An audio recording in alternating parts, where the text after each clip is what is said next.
আসসালামু আলাইকুম ওয়া রাহমাতুল্লাহি ওয়া বারাকাতুহু।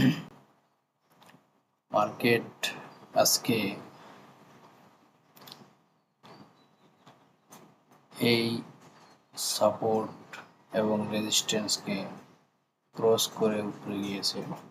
এখন এখান থেকে মার্কেটটা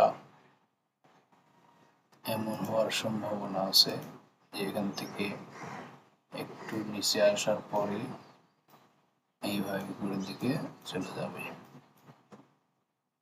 তো সেই হিসাবে আমরা এখান থেকে একটা বাই পজিশন নিতে পারি। এটা হবে এরকম যে এখানে বাই দিলাম, টিপে দিলাম, এসএল দিলাম এই জায়গায়, আর টিপে থাকবে এই জায়গায়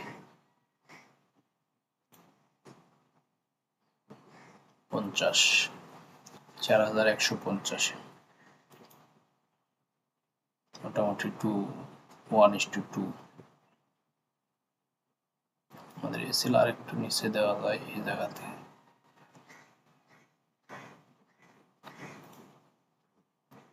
আসসালামু আলাইকুম ওয়া রাহমাতুল্লাহ।